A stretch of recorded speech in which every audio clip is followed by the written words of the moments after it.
IVM. This week's episode of the Edges and Sledges Cricket Podcast is brought to you by Storytel. Storytel is a website where you can get ebooks and audiobooks whenever you want them. And if you visit storytel.com/IVM, you get a 30-day free trial instead of a 14-day free trial. For the duration of their sponsorship of our show, we're going to be recommending a new book each week as we've been doing. And this week, we're recommending a book called This Changes Everything, Capitalism versus the Climate.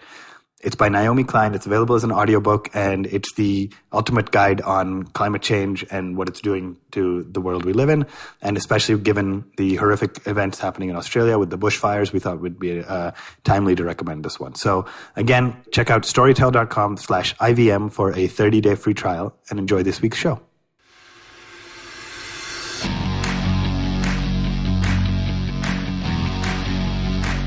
Welcome to episode 91 of the Edges and Sledges Cricket Podcast, and it's the first episode of 2020. This is DJ, your host from London, and I've got with me both Ashwin and Varun. Guys, how's it going? Happy New Year, firstly. Ashwin, how are you doing, man? Excellent, man. Happy New Year. Nice break. It is odd after doing this show once a week for a year and a half, almost 2 years now. The week off was a little disconcerting, so I'm a little nervous to get back into it, but I'm excited. Yeah, I was saying that as well. I mean, we're in our nervous 90s, and also it's the first episode of the year. We've had a couple of weeks off, and there are those butterflies in the stomach coming back, right? It's almost like going out to bat for the very first time. Varun, have you had a nice holiday? I believe you were in India. How's that all going? Yeah, it's all good. Happy 2020 to everyone. And I'm taking this in the taxi on the way from the airport just so that DJ doesn't have material against me for the next episode. Jet set lifestyle, man. Awesome. But yeah, guys, Happy New Year. And it was a great 2019. 2020, unfortunately for India, didn't get off to a real start, really, because we had the first T20 against Sri Lanka to be played today. And that was, it was washed out without a ball being bowled. I mean, there's a few things to talk about there. We can't really, there was no actual play. But there are a few things that have come out of that. Firstly, the ground. Ashwin, I don't know whether you got a chance to watch the build-up to the game because there was no actual game, but there were some really strange kind of drying techniques being used there. They had a hairdryer out, they had a steam iron out, they even had a vacuum cleaner out at one stage. And we've talked a lot about grounds and covering grounds and all of that last year when you guys were here for the World Cup and the New Zealand game was washed out. But was that a little bit strange for you? Yeah, it was incredibly strange, and it was disappointing. I mean, for me, Sunday morning, 8:30, we're back to work tomorrow in a big way. So I was so excited to watch the T20 this morning. I woke up early, and of course didn't end up materializing. But really disappointing. And one of the things I think VVS Lakshman was saying in the build-up in the Hotstar studio was this should never have happened. It should never have gone wrong like this. It's one thing to say the outfield is wet, but the pitch being wet means it was likely human error, right? It means the cover they had on there, in the process of trying to take it off, water dripped through and leaked onto the pitch. So hugely problematic. I think they worked hard. They tried to do everything they can to, dry it, like you said, vacuum and steam iron and hair dryers and everything they could to do, but obviously didn't do a good enough job getting the pitch to internationally ready standards, even for a 5-over game. So disappointing. Guwahati doesn't get a ton of T20 international games, so you'd really have hoped they stepped up and were able to deal with the pitch because it stopped raining an hour and a half or 2 hours before they had to call it off. But anyway, it is what it is. Yeah, no, seriously disappointing given the full house that came out there, man. I mean, incredibly disappointing for the for the spectators that actually made it to the ground. Of course, we were all watching, and lots of our listeners have written in as well saying they were all ready. There were people in Australia kind of staying up past midnight and stuff. So really, really disappointing.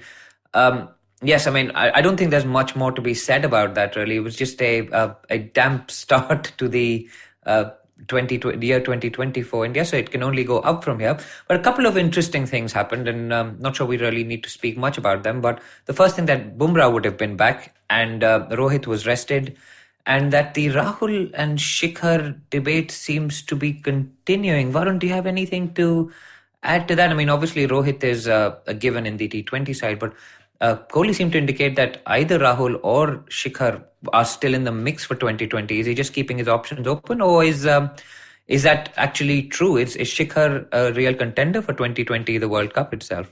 I think Shikhar is definitely at this stage on 5th Jan, 6th Jan. He's definitely a contender. But he has to do something special, in my opinion, because Rahul seems to have cemented his place in the last 1.5 months.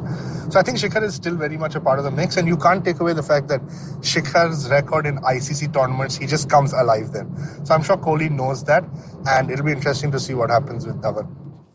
Plus the left-hand, right-hand combination, right? Of course, Shikhar would add that. But that's, as you say, a story to be told over the course of 2020. But the other very interesting thing, there's been lots of, there hasn't been much Indian cricket. There's, of course, been lots of other cricket going on and lots of other stuff being talked about. But one of the most interesting things I thought was the discussion about a 4-day test. Now, Ashwin, I know you're a big follower of the test game, and we all actually love test cricket.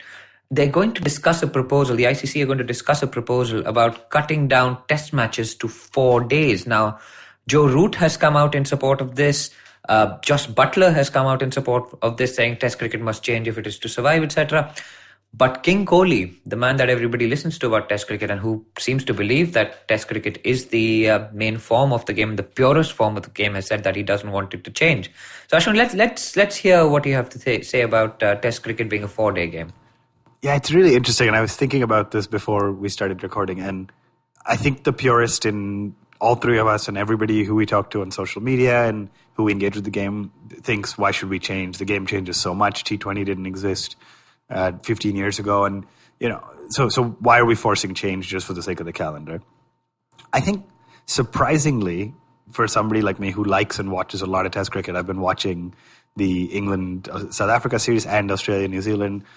I'm surprisingly not that opposed to the idea, and I might get some hate on social media from this, but more than 60% of matches are finishing within 4 days. There's a crazy logistical organizational nightmare to arrange for a 5th day that doesn't happen. Even if you think about the broadcast and all the staff and the camera folks and everything being planned for 5 days and not using all 5 days. And then finally, of course, the calendar. It's a busy calendar. We want to have franchise leagues. We want to have test cricket. We want to have ODIs and ODI World Cups, etc. So there's a lot of work to be done. I want to get more into the numbers and understand a little more about how many games would have, how can we figure out how things would have been different if games were restricted to 4 days and how it changes strategy, etc. But I think it's the right thing for a sport to be looking at it. And again, remember, it's the year 2020. And 15 years ago, people were up in arms about a 20-over format, right? And now look at what the IPL, franchise cricket, 20-over format has done to the game. So people across all sports are always resistant to change. I think it's good that they're assessing it. I hope they don't take a hasty call and jump to it just for the sake of the calendar, but I'm open to the idea. I'm totally opposed to the idea. So it's interesting to have a different view, but I think that a 4-day test is not going to solve anything. For people who think that the game is finishing earlier, I think you've got a bigger issue if games are finishing in 3 days. There's probably a lot of pitch and home conditions that need to be talked about and solved rather than making it shorter. And for the games that go on, sometimes 5 days also seems not enough. And the second thing is, personally, I'm not a fan of these bilateral ODI or T20 series anymore. And so to cut these tests short to fit in more bilateral ODIs, it just feels like I don't think we need more of that. But just my view. Ashwin, do you want to respond to that? Yeah, I actually do agree on the second part. I do agree the bilateral ODIs aren't adding too much value. I think we need to continue carving out more time for the franchise game, for international T20s. And I do think the Test Championship hopefully will keep a little bit of the kind of stakes and drama alive in Test cricket as well. My only point of view is, until World War II, I think, until the 1940s, every test that was played was timeless, right? So it just kept going. And sometimes tests ended when the team had to catch the ship back to their home country. And it was all sorts of things. So 5 days is just what we've had for the last 80 years, and we're used to it. I'm just saying, if we look at all the numbers and there's a logical, rational argument as to the benefits of getting the one extra day back, I think they should consider it. And I think it's healthy that the sport is considering or constantly evolving to stay relevant, because otherwise it'll become obsolete. Wow, I didn't know the test matches were timeless. In that case, I think Lakshman and Dravid would still be batting in 2020. Pretty much, man. Yeah, so Ashwin, let me ask you. I'm actually in the Varun camp here quite firmly in the sense that I'd like test matches to stay for five days. And the questions I have for you, because I totally get the point about being open and open to change and adapting to survive and all of that stuff. But is the shortening of the game, because it's being sold as a workload management thing, it's being sold as we're going to free up the calendar, but it's the point that Varun brought up, and for me it's actually not the meaningless ODIs and bilaterals, but is it being pushed? Is the agenda being pushed so that we can fit in more BBL games, more IPL games? Is it going to be more T20 cricket that takes over the extra days? Because you know what human nature is, right? They see a gap in the calendar, they're going to try and shove some stuff in there. So that is the first question that I have for you. And that is on, is it actually going to manage players' workloads? And I'll come to the second question after you've answered the first one. Yeah, I don't think it's actually to manage players' workload. I think you're right. They'll squeeze something else in there.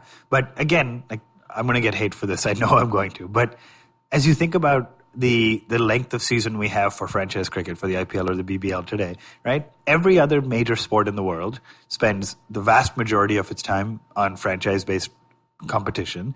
And then internationals come up once in a while, whether you look at the soccer or football across Europe to basketball, hockey in the US, all of them are franchise based with internationals coming in less frequently. So I'm not saying I want cricket to go there. I'm just saying if the IPL window goes from 6, 7, 8 weeks to 9 weeks or 10 weeks in the future, that's not the worst thing in the world, right? Because we know that's a tournament that is here to stay and is going to continue growing. So I agree with you. I don't think it's for workload management. I think it's for the calendar and that they can squeeze in more of the stuff that sells. So are we then open to, and this is not the second question I was going to ask you, are we then open to cutting down test cricket to fit in more T20 games, which is what it sounds like we're saying? I'm not saying that, right? I want there to be enough test matches. My point is you do a three test match series, 5 days a game, 3-day minimum between games. Often they take 4 or 5 days. So a 3 test series, that's what, 25, 26 days. If you do a 4-day test match and then 3 days between games, you're immediately shaving off 3 full days, right? So out of a 3-test series, being able to cut out 3 days at a time across every test series should enable even you to play more tests or longer series, right? Where you had a 3-test series, could you make it a 4-test or a 5-test series? Those are the kind of things that open up to me. I'm not saying we need to reduce the number of tests. Interesting. So the second question I was going to ask you was, do you think this will lead to deterioration in the pitches? And I think Varun alluded to it very briefly, saying home conditions, etc. But I can see the uproar coming where India prepares spinning wickets, and you will have results in 4 days in India. But it will be, that ball will turn on day one. Now, Varun, maybe I can ask you this question actually, given that you brought it up initially. Do you think it's going to deteriorate and cause home teams to bring out spinning wickets or seaming wickets or basically substandard tracks to ensure results in 4 days? Yeah, I hope not, but the reality is I do believe that, and I don't think I mentioned the word deterioration, but that was on my mind, that I think this is going to happen. You're going to start trying to force a result within 4 days because that's what will keep the game exciting as well. And you never know, you might have games finishing in 1.5, 2 days. Yeah, so, I mean, there's a debate to be had, right? I mean, you'd also worry about the quality of batsmanship. I mean, there is a certain charm to watch, I don't know, AB de Villiers and Faf du Plessis block out against the Australians, just an entire day of just dead batting the ball. There is a charm to it. But anyway, I think the debate will continue. It's here to stay. There will be people on both sides of it, people with very good arguments and stats on both sides of it, so that it's not going anywhere. Perhaps, Ashwin, some closing thoughts from you, because I know I was due to come back to you on that. No, that's fine. I just want to say this is not me saying we need to go to 4-day tests, okay? All I was saying is the fact that the ICC is constantly looking at ways to evolve and assessing different things is a positive sign. I think once there's a full assessment completed, you look at what impact to pitches, impact to strategy, all the different things, then there should be an informed decision. So I'm not saying I'm supportive of the shortening of the game. I'm supportive of them assessing it. That's all. Fair point. And I think the players themselves have probably given some knee-jerk reactions to it. In fact, England, I think, are going to benefit from the 5th day in the current test match that they're playing against South Africa, aren't they? I mean, they batted so slowly today to kind of get into the lead. So, a 4th day, they'd be batting quite differently, wouldn't they? But I mean, Kohli, we spoke about Kohli a little bit already, and no Edges and Sledges cricket podcast would be complete without talking about Virat Kohli. In this context, I want to bring up this Crick Info poll because while India hasn't been playing cricket, we've had to find ways to keep ourselves busy, right? So Crick Info has come up with this bracket, and they've pitted the top players of the decade against each other, and where we've ended up after Shakib beat Rohit Sharma. Shakib, the Bangladeshi captain, Sharma, guy who scored 10 hundreds in 2019, beat Rohit Sharma. And then MS Dhoni beat Shakib in a 50-50 decision where Dhoni had more votes, with Chennai IPL tweeting for him and Soumya Sarkar tweeting for Shakib Al Hasan. So this stuff got very, very serious very, very quickly. And now we've got a situation where the final two players are Virat Kohli, who's kind of just cruised to the final spot, and MS Dhoni for player of the decade. I mean, what are the chances that there will be two Indian players in the final? But guys, I mean, what do you make, firstly, what do you make of all of this stuff where you've got Rohitians versus, are they called Shakabians or Bangla bots, or what are we calling them? I don't know. I should maybe talk our listeners through what's going on with this Cricket Info poll, because I know you've been following it quite closely. It's amazing how this has taken all of us over completely, right? Like you were messaging yesterday saying, I can't believe how invested I've gotten in this result. But yeah, bizarre. I think, Shakib has lots and lots of supporters, outstanding cricketer, but it's really interesting to see how this is just a numbers game. And it frankly amazes me that the whole cricket world has rallied to answer this poll to try to get the result they want. So we'll see how it goes. One round left, right? Yeah, and who are you backing in that battle between Virat and MSD? Because MSD is leading 70-30 as we record. Yeah, I'd say my pick for player of the decade has to be Virat. I think he's had just an unreal decade, but I think Dhoni's going to win it. That's just because he's got numbers on his side. Varun, what are your thoughts on this? I mean, Dhoni nearly lost to Shakib, man. How is he ahead of Kohli at this point? Actually, I can't believe Rohit lost to Shakib, and I can't believe that Dhoni and Shakib were 50-50. But my vote goes with Kohli as well. I think just for the fact that Kohli, as the decade has progressed, has become better and better. And unfortunately, I can't say the same about the other finalists. So 2 ICC trophies, 2 IPLs are not sufficient. I mean, he's the captain of the decade without a doubt. But I mean, two IPLs is par for the course, man. That's expected. There's nothing to talk about there. Fair enough. I mean, out of 9 finals, if I remember your quiz correctly, 9 finals, the two trophies is not bad. The question in which you went for the middle answer, which was 6, and got it wrong. Yeah.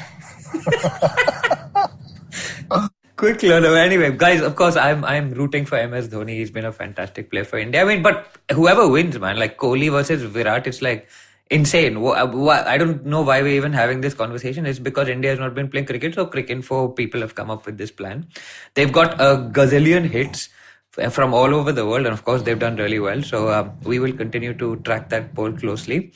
Guys, the other couple of things I want to talk about very quickly, and these are just things that we wanted to mention before we went to break. Firstly, Manjrekar actually went on air saying he had a horrible 2019. As a commentator, his analysis was completely off point. He had a meltdown with Harsha Bhogle. So I thought that was quite honest and nice of him to actually come out and say that. It takes a lot of guts and honesty to admit that on a public forum that he was wrong. And yeah, I mean, well done to Manju. Hopefully he's going to have a better 2020. The other thing that happened was Irfan Pathan retired. Now, Varun, I don't know whether you have any particular memories of Irfan Pathan that you'd like to share with our listeners very quickly. The hat-trick in Pakistan, man, the test match. You can't forget that. That was just that we lost also. We lost that test match. So. That by like 341 runs or something, if I remember correctly. Okay, I genuinely did not remember that. But that hat-trick match, sometimes they played on Star Cricket. And as you guys know, I just watch Star Cricket on loop quite a bit. It's just fantastic. And to see the team rallying around him and the joy on Irfan Pathan's face. But what I did not remember is that Irfan Pathan was man of the match in the 2007 World T20 final. So, yeah, wow. I mean, I totally did not remember that. I read somewhere that he's taken 300 international wickets. I think actually he's had a phenomenal career just in a very short period of time, and it was actually a while ago, which makes you realize how old we are. But I mean, Irfan Pathan was the coolest thing, I think, probably 15 years ago, right? A swing bowler, a left-arm swing bowler, which India hadn't seen for years, and a guy who could really bat to the point where I think Chappell said he should be batting at 3 for India, which I think was not the right call, but still, he was just cool, man. He was the guy we've been looking for a long time. He was our Manoj Prabhakar. Or our budget Wasim Akram, depending on which way you look at it. But the ball I actually remember from him is the one that got, I think it was Gilchrist, right? It swung in Australia when he was making his debut and stuff. Fantastic stuff. Ashwin, were you going to add something to that? I was going to say, if you ask me my favorite memory, I would have thought about the hat-trick too, but just recently, as soon as he announced his retirement, somebody on social media posted a video of his century in Bangalore, his one-test century in Bangalore in 2007, also against Pakistan, actually. And that was unbelievable. I remember I watched that whole clip.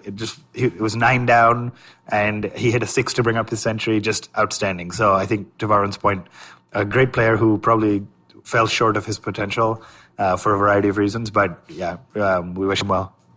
Again, Varun briefly alluded to one of the reasons I think he particularly fell short, which was Greg Chappell wanting him to become the all-rounder that India didn't have. But we will move on from that because India now does have a fast-bowling all-rounder, and his name is Hardik Pandya.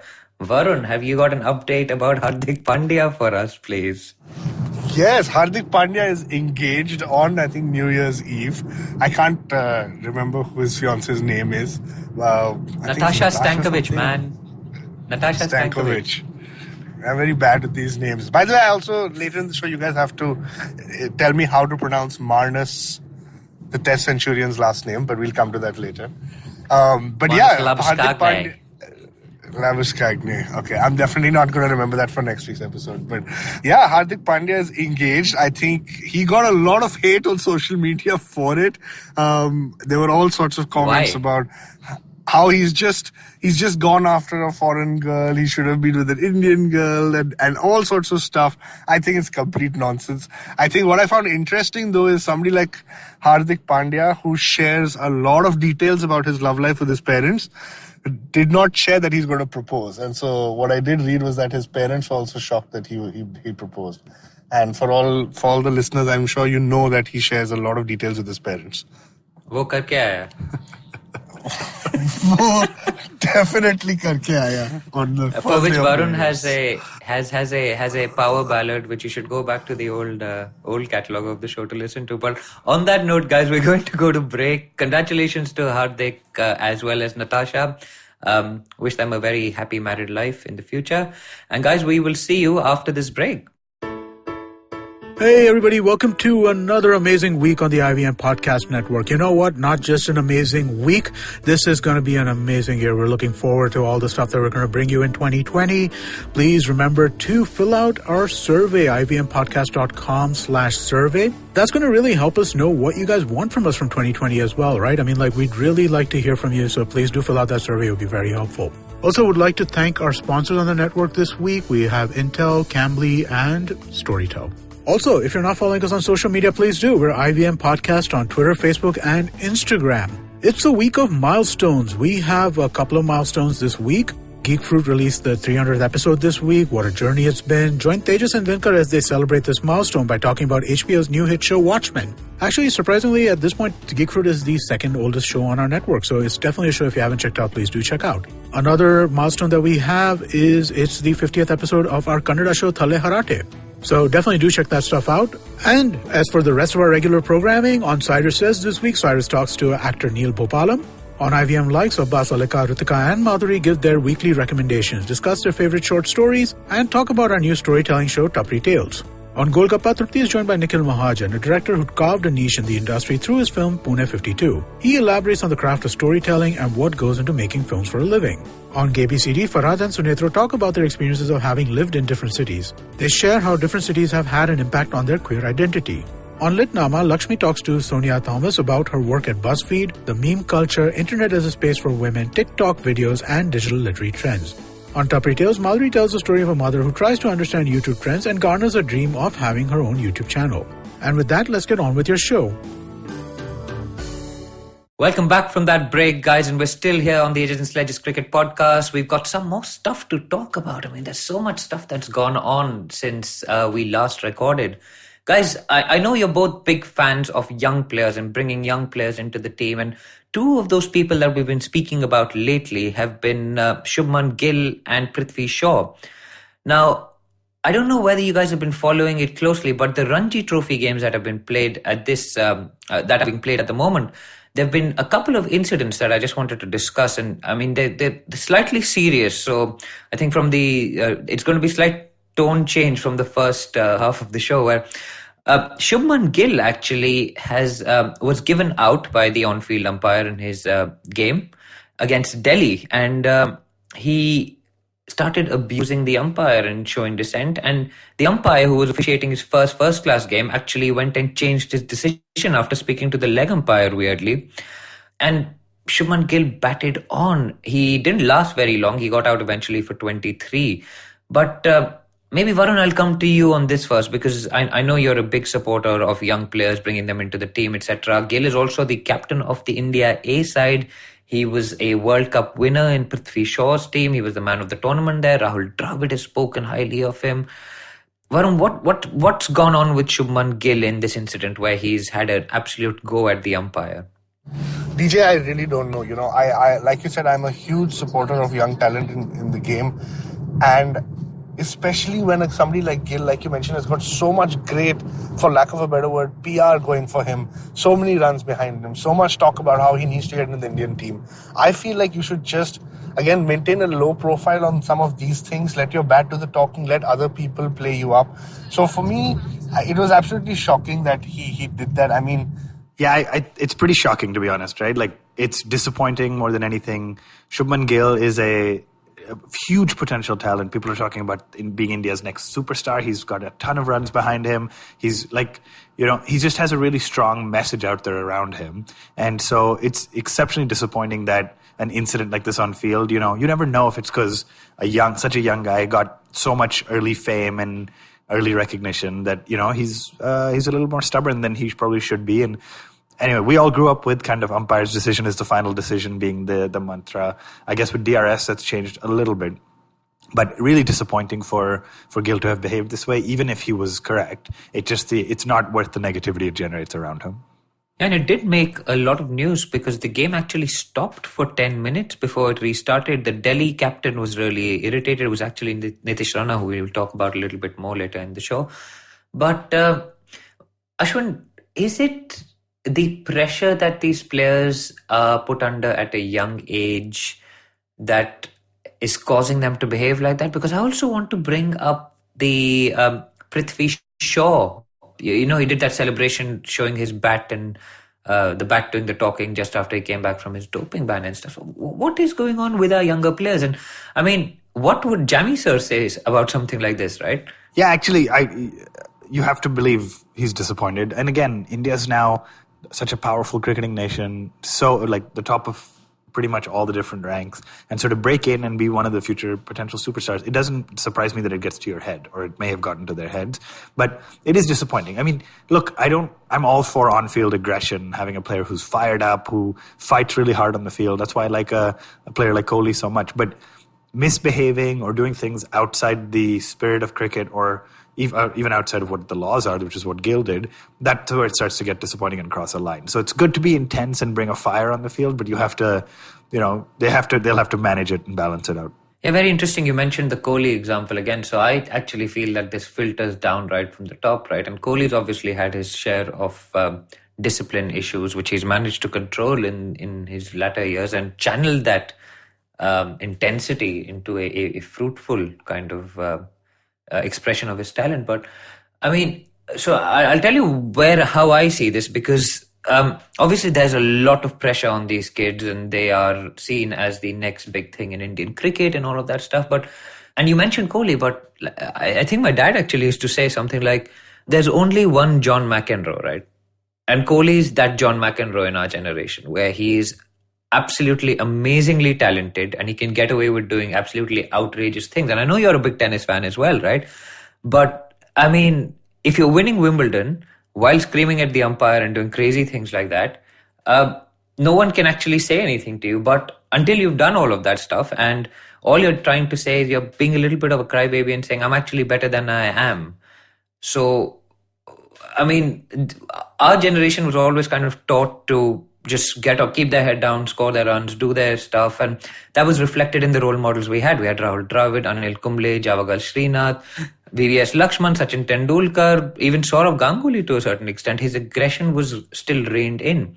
And we've now seen a young player who is the captain of the India A side refusing to walk once he's been given out in a domestic match, which, I mean, I think it's going to cost him. He's going to get some demerit points, etc., whatever the system that they've got in there, and that isn't a good look for him. And hopefully, he will learn his lesson from something like that. Even someone like Roger Federer was a bad-tempered youngster, but managed to rein it in, and now you see what a champion is. I mean, I just find it very, very disappointing. The other thing, of course, is Prithvi Shaw has hurt his shoulder and he's been pulled out of his game against Baroda.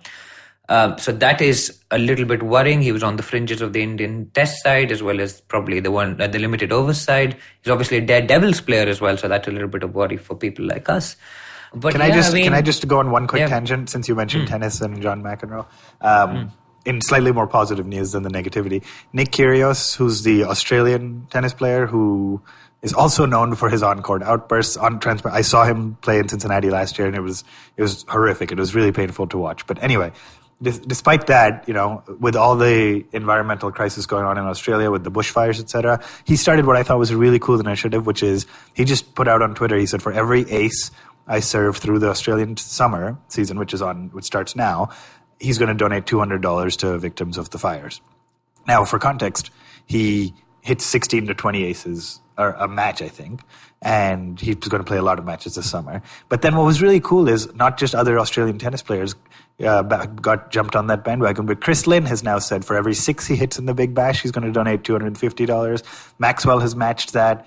I think there's a few more now jumping on. So really cool. There are often people who question why don't athletes or people like that with this much money just give money to the victims, which I'm sure they do privately. But I love when causes like this pick up. So kudos to Nick Kyrgios, something I never thought I'd say because I absolutely hate his on-court demeanor. And obviously for Maxwell Lynn and everybody else who jumped on, it's a great cause they're supporting. Yeah, that is nice of Nick and the other guys who are on the bandwagon, and of course our sympathies with the issues going on in Australia at the moment. It's really, really sad to see the damage to forestry as well as the wildfire, as well as the environment, as well as humans. I mean, it's terrible to see, and I mean, our sympathies and prayers are with the guys out there. But so back to the discussion, which was around I've completely blanked Shubman Gill and his descent, right? And Nick Kyrgios is a good example, right? I mean, you can do all of that stuff, but until you win Grand Slams, you're just treated as a bad-tempered kid throwing a tantrum, right? Don't you think so? Yeah, absolutely right. I think you have to let your on-court performance do the talking, and hopefully they'll learn it as they get older and more mature. And so the other guy involved in this incident was Nitish Rana, who's got his own issues at the moment. I mean, he has been pulled up for age fraud at the under-19 level, along with Shivam Mavi, and Manjot Kalra has been banned by the Delhi Cricket Association, the DDCA, for age fraud as well. The guy scored 100 in the last edition of the World Cup. What is going on with our players? I mean, obviously, subcontinental age is an interesting idea. I mean, you've got Shahid Afridi, who's probably still 16 or 19 or whatever he claims to be. But we are producing these players who are going on to play IPL as well as Ranji Trophy cricket, who have basically cheated their way in the under-19 game. Yeah, I mean, I'm not sure what's going on with the Indian situation. So obviously, like you mentioned, Manjot Kalra got banned for a year. I don't know what exactly they're investigating for Mavi and Rana or what they need to do to prove it, etc. But it's disappointing if this is real. You hear it happening at the smaller scales, at the local levels all the time, cheating the system to get a 14-year-old to play the under-13s and a 16-year-old to play the under-15s, etc. But if it's starting to happen at the national level and it's a problem for multiples, that's going to be really sad and disappointing. What I thought is interesting is Manjot Kalra did well in the final of the Under-19 World Cup. So the question then becomes, was that a legitimate victory if he was over the technically allowed age limit? I don't know. But And there's a lot of questions to be asked. I actually played representative cricket for Gurgaon, as well as I was in the Haryana state camp. And I was actually sent home for being overage, although every certificate I have in my entire life tells me what my age is. So really? Clearly, selection is not That's merely based on what you do out on the field, man. It's just a way of life. So what can you do? I obviously went on and became a lawyer instead. So clearly a good use of my time. So guys, on that note, talking about cricket and our love for the game and what we did as children, we put out a tweet earlier in the week about the most absurd gully cricket rules. Now, of course, we are One Tip, One Hand. We started a blog called onetip1hand.com a long time ago. And I mean, all our social media handles are still One Tip, One Hand, although we're called the Edges and Sledges Cricket Podcast. So we thought we'll have some fun on social media and ask the question as to what the most absurd street cricket rule is, what the most absurd gully cricket rule is. Of course, we got a lot of answers saying One Tip, One Hand is an absurd rule, which is why we love it. And the guy who has the bat gets to bat first and gets to bat last and gets to take the bat when he gets out and go home.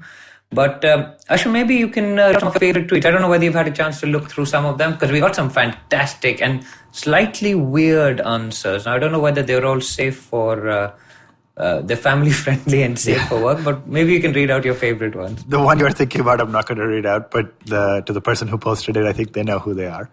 But maybe the IVM guys can actually edit the offending word out. I don't know. Maybe you should read it out. I think it's quite I'm not funny. reading that one. If you want to read this one at the end, you can do it.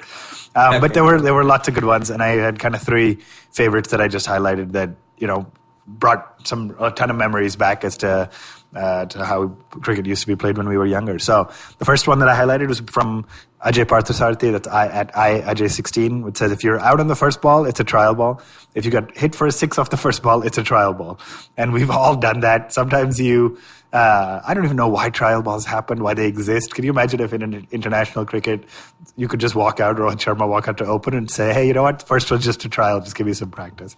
We just want that in the semi-finals of ICC knockouts. Yeah, that's the only time we really truly need That's it. it. Each batsman gets like 6 trial balls if they're doing badly. So anyway, 5 overs. So thanks to Ajay for sending that one in. My second favorite, which I'm not going to use one of the words, but it was from Kunal Tolani at Kunal_JT. He said, if the ball goes into the gutter or drain, the batsman doesn't have to run. It's a free automatic 1 or 2 runs depending on the distance.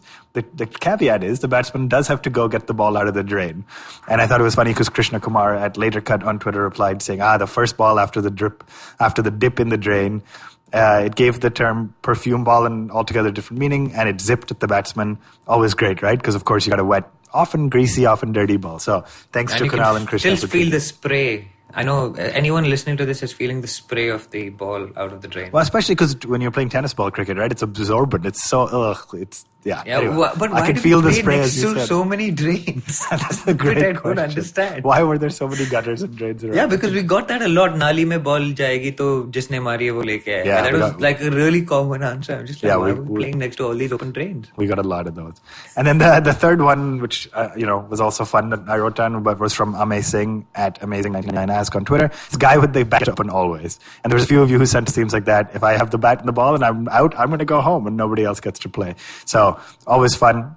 Gully cricket has its completely own set of rules. Keep sending us in more ideas, more answers. There were lots of other people who sent great ones in, including, like you said, many folks sending in One Tip, One Hand, called One Bump, One Hand, One Bounce, One Hand, One something else, One Pitch, One Hand. One hand. Yeah, so all over, but awesome. One Thanks. tappa, one hand. One tappa, one hand indeed.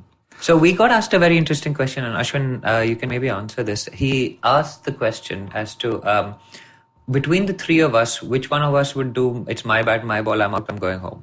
I mean, you guys both went home to the same place, right? So you couldn't really do it. Yeah, it was easier. Probably for shared us, a bat as well. We had one bat, which I think Varun will claim was his, and that's fine. He used it to bat all day against children once anyway, right? I knew that was going to come up. We only had the one bat that we shared. Yeah, I'm pretty sure of the three of us, he would be the one who would do that. I can definitely see him getting out and just saying, you know what? No, I'm going home. I can also see Varun. I wasn't ready. That's the other one. For sure, one is I wasn't ready. Second, I can see him pulling a Shubman Gill and just disputing the umpire's decision and just refusing to walk off. And In fairness to our listeners, he had to drop off, so he's not on the line to defend himself, so it's easy for us to make him a target now. Yeah, the poor guy's got to go to work. He's had an overnight flight. He's recorded in the taxi home, which sounded a bit like there was a helicopter, actually. Did he take an Uber chopper or something? Maybe he It sounded did, like man. he was taking off somewhere. He's a high roller.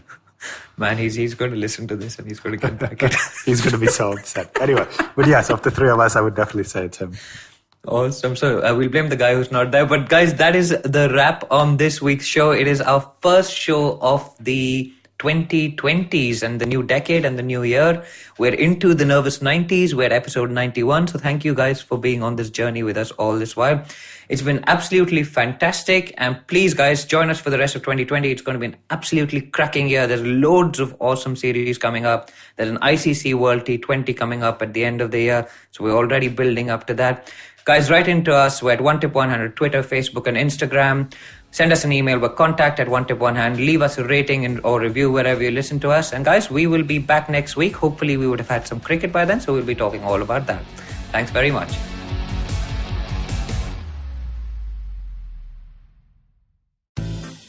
Do you wish you were smarter?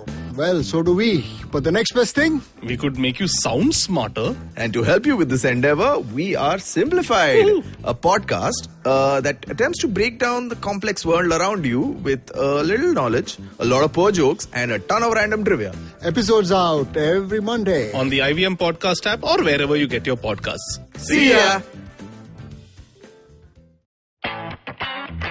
रिश्ते में तो हम तुम्हारे podcast लगते हैं. नाम है football शुटबॉल. Presenting Football Should Ball, a show about three friends discussing our favorite game over a beer. Sometimes three, maybe even five. Hi, I'm Shiva, and with me are my two sidekicks, Gaurav Sapre and Karthik Iyer. Sidekick? You mean like Batman's Robin or Van Persie Robin? No, I mean like Alexis Sanchez, but with a little more skill than just playing the piano. Ha, just shows how the best players at Arsenal are mere bench warmers at United. Oh, thank you, Iyer. But you're a Fulham supporter, so whenever you say anything to support me, I question my beliefs. Just like how Griezmann would say, एक बार मैंने जो decision ले लिया, तो मैं अपने आप की भी नहीं सुनता. Banter aside, we will talk match reports, transfer rumors, top controversies, fantasy football picks, and so much more. So grab a beer and tune in to Football Should Ball every Wednesday on the IVM Podcast app, website, or wherever you get your podcasts.